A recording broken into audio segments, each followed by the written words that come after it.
Good morning and a very, very happy morning. We are reading Stillness Speaks, written by Eckhart Tolle, and we are on page number 16. और जो conversation हम कल कर रहे थे that is कि बुद्धिमत्ता जो है वो थॉट का प्रोडक्ट नहीं है, और गहरा ज्ञान जिसे हम विजडम बोलते हैं, बुद्धि बोलते हैं, वो अराइज होता है एक बहुत ही सिंपल से एक्ट से, जिसमें कि हम किसी को और किसी चीज़ को पूरी अटेंशन देते हैं, पूरी चेतनता देते हैं, पूरा ध्यान देते हैं। ध्यान एक प्रीमोर्डियल मौलिक रूप से इंटेलिजेंस है जो कि खुद चेतनता है, और इस ध्यान को देने से हम डिसॉल्व करते हैं वो बैरियर को जो कि एक कंसेप्चुअल थॉट के द्वारा क्रिएट किया होता है। और उस बैरियर को जैसे ही हम ख़त्म करते हैं, हमें रिकग्निशन आती है कि कोई भी चीज़ अपने आप में एग्जिस्ट नहीं कर सकती है, और ये जॉइन करती है परसीवर को किससे, परसीव्ड से, इन अ यूनिफाइंग फील्ड ऑफ अवेयरनेस। कि जब परसीवर और जो चीज़ें परसीव होती हैं ये इकट्ठी होती हैं तो एक चेतनता का यूनिफाइड क्षेत्र बनता है। It is the healer of separation, और इसी से जो अलगाव है उस पर मलहम लगता है, वो ठीक होता है।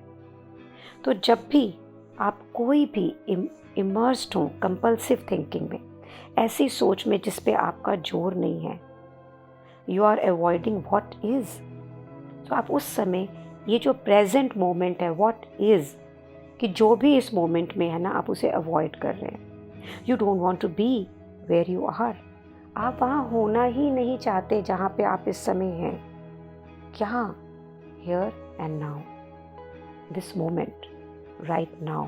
तो जब भी हम किसी को चेतनता नहीं देते हैं, ध्यान से नहीं सुनते हैं, अटेंशन नहीं देते हैं परिस्थिति को, चीज़ों को या बंदों को, और सोच की दुनिया में रहते हैं ना, तो हम जो परसीव करने वाले हैं और जो चीज़ों को परसीव करते हैं, there is a gap to it, and then we are not in the moment of now. तो जब ये सेपरेशन है तो हम एक यूनिफाइंग फील्ड ऑफ अवेयरनेस में नहीं हैं। सो पेज नंबर 17 में बात कर रहा है एकार्ट डॉगमाज यानी सिद्धांतों की, चाहे वो रिलीजियस हो, पॉलिटिकल हो या साइंटिफिक हो। ये जितने भी सिद्धांत हैं ये कहाँ से अराइज करते हैं, कहाँ से पैदा होते हैं? एरोनियस बिलीफ, गलत बिलीफ, धारणाओं से। That thought can encapsulate reality और द ट्रूथ। एनकैप्सुलेट का मतलब किसी चीज़ को एक छोटी कैप्सूल होता है दवाई का, उसके अंदर बंद कर देना। कि जितनी भी धारणाएं कहाँ से पैदा होती हैं कि वो सोचती हैं कि हम सच्चाई को या रियलिटी को किसी भी चीज़ में, छोटी सी चीज़ में, किसी सोच में बंद कर सकते हैं। तो सिद्धांत क्या है? Collective conceptual prisons. ये कैद है लोगों के बनाए हुए धारणाओं के। और स्ट्रेंज बात ये है, अजीब सी बात ये है कि हम लोगों को ये कैद, ये जेल पसंद आती है। क्यों? क्योंकि वो हमें एक सेंस ऑफ सिक्योरिटी देती है, और एक फॉल्स सेंस देती है कि आई नो, क्योंकि ये तो मुझे पता है। तो ना बुद्धा हमेशा बोलते हैं the best place to start in life is I don't know, कि मुझे पता ही नहीं है। जब आप आई डोंट नो से शुरू होते हैं तो वहाँ कोई सिद्धांत नहीं है, कोई सोच नहीं है, कोई विचार नहीं है। हर चीज़ नई है, हर चीज़ नई तरह से डिस्कवर होती है, अनफोल्ड होती है। सो ये जो डॉगमाज हैं, इसकी वजह से राइटर कहता है nothing has inflicted more suffering on humanity than its dogmas. कि पूरे इंसानियत जितनी भी है उस पे अगर सबसे ज़्यादा सफरिंग, दुख दिए हैं ना, तो इन सिद्धांतों ने ही दिए हैं। It is true that every dogma, यानी हर सिद्धांत, सच्चाई ये है कि शुरू में या बाद में क्रम्बल तो करता ही, ख़त्म तो होता ही है। क्यों? क्योंकि रियलिटी इवेंचुअली डिस्क्लोज करती है इसके झूठेपन को, फॉल्सनेस को। हाउएवर, तब भी अनलेस द बेसिक डेल्यूजन, जो हमारा बेसिक मूल जो भ्रम है ना, of it is scene for what it is, it will be replaced by others. जब तक कि हमें इस भ्रम की असत्यता का पता नहीं लगता ना, तो एक डॉगमा ख़त्म होता है और दूसरा शुरू हो जाता है। तो क्रम्बल तो हुआ, लेकिन एक नया हो गया, नया डॉगमा पैदा हो गया, बिकॉज अभी हमें उसके लिए अवेयरनेस नहीं है। So what is this basic delusion? क्या है ये जो भ्रम है? ये क्या है कि इसके भ्रम के खत्म होने से ही हमें फॉल्सनेस का पता लगेगा? That is identification with thought, आपकी पहचान आपकी सोच के साथ। तो जब भी एकार्ट बार बार बोलते हैं identification with thought, identification with thought, उनका पूरा जितनी भी राइटिंग है इससे भरी हुई है और इसे वो ईगो का नाम भी देते हैं। सो मीन जिस भी सोच को हम अपना लेते हैं सत्य मान के, सच मान के, तो आपके लिए वही सच है जिसे बुद्धा कहते हैं स्टोरी, कि ये सच नहीं स्टोरी है, ये आपकी कहानी है। सो मैं अगर उनसे कहती हूँ कि नहीं ये ऐसा है और ये है, तो वो ये कहते हैं this is your story, means ये आपकी थॉट है। और ये थॉट कहाँ से है? ये मेरी ईगो, ये मैंने अपने आप क्रिएट करी है, ये मेरे सिद्धांतों से या मेरे सोच से बनी हुई है। तो स्पिरिचुअल अवेकनिंग क्या है फिर? जब ये यहाँ पे बोल रहा है कि एक सिद्धांत खत्म होगा जो कि एक गलत बिलीफ से बनते हैं, चाहे वो रिलीजियस है, पॉलिटिकल है या साइंटिफिक है, और अगर सत्यता का नहीं पता है तो एक खत्म होगा और दूसरा पैदा होता चलेगा। एक सोच खत्म होगी और दूसरी सोच, तो सिद्धांत क्या सोच से ही तो बने हैं।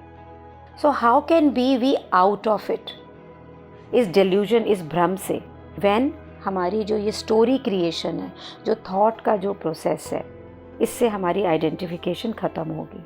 तो स्पिरिचुअल अवेकनिंग, जो हमारी आध्यात्मिक सचेतना है, वही अवेकनिंग है, इज द सचेतना from the dream of thought. जब हम ये जो सपने के, सोचने की सपने की दुनिया है ना, इसमें से बाहर निकलते, जब हमें ये पता लगता है कि हम जिस ज़िंदगी को जी रहे हैं ना, ये रियलिटी नहीं है, ये सच्चाई नहीं है, ये हमारी सोच ने क्रिएट करी है।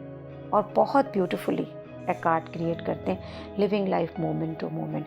जिस समय हम इस मोमेंट में जीते हैं जहाँ कोई सोच नहीं है, वहाँ कोई एंग्जाइटी, कोई डेल्यूजन, कोई एल्यूजन नहीं है। और जहाँ पे कोई भी सोच नहीं होती है, तो वहाँ पे क्या होती है? Stillness and silence. और दोबारा जाएंगे पेज नंबर 4 पे, जहाँ राइटर कहता है whenever there is some silence around you listen to it, कि जब भी आपके चारों तरफ कोई चुप्पी है तो उसे सुनिए, सिर्फ नोटिस करिए और उस पर अटेंशन दें, ध्यान दें। साइलेंस को सुनना, चुप्पी को सुनना आपके अंदर ऐसे डायमेंशन को, ऐसे क्षेत्र को उठाता है जो कि आपके अंदर की स्थिरता है, क्योंकि इसी स्थिरता से आप अवेयर होते हैं, चेतन होते हैं उस चुप्पी से। और यही मोमेंट है जब आप इस चुप्पी को अपने अराउंड महसूस करते हैं ना, आप सोच नहीं रहे होते। और जब आप सोच नहीं रहे होते और आप अवेयर हैं, चेतन हैं, पर सोच नहीं रहे हैं ना, तो आप स्पिरिचुअल अवेकनिंग के रास्ते में हैं। सो क्या आप जब इस बुक को सुन रहे हैं, पढ़ रहे हैं, तो are you sitting quietly and listening to that silence, that stillness? When I am reading to you, there is still a silence, there is still a stillness there. जिस समय ये साइलेंस एंड स्टिलनेस आएगी ना, और आ ही रही होगी, I am so sure, उस समय दुनिया में कुछ भी होगा, it won't make a difference. And Buddha उसे कहते हैं बीइंग इन नथिंगनेस। जैसे जैसे हम इस जर्नी में जा रहे हैं ना, सब शब्दों के मतलब समझ में आ रहे हैं। बीइंग इन नथिंगनेस, कि हमेशा शून्य में रहना, that comes only when you live in the now, when you are in the path of spiritual awakening. So can we look at these delusions in भ्रम को? Can we look at कि जिन सिद्धांतों के बेसिस पे आज हम अपने जीवन जी रहे हैं, तो क्या वो हमारी सोच के क्रिएट किए हुए? Can we be in this space of attention, कि we pay attention to our own thought process and see कि how can we move out of it? और हाउ तो है ही नहीं यहाँ, सोचने का तो ये विषय ही नहीं है, अनुभूति का विषय है, महसूस करने का विषय है। It is just practicing being in that space.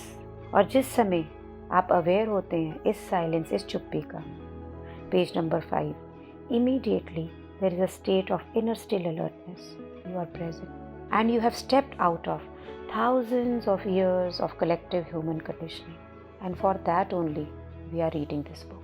We are creating this space to be out of this collective human conditioning. Thank you so much for being in my life and creating this wondrous space for everyone. Thank you so much.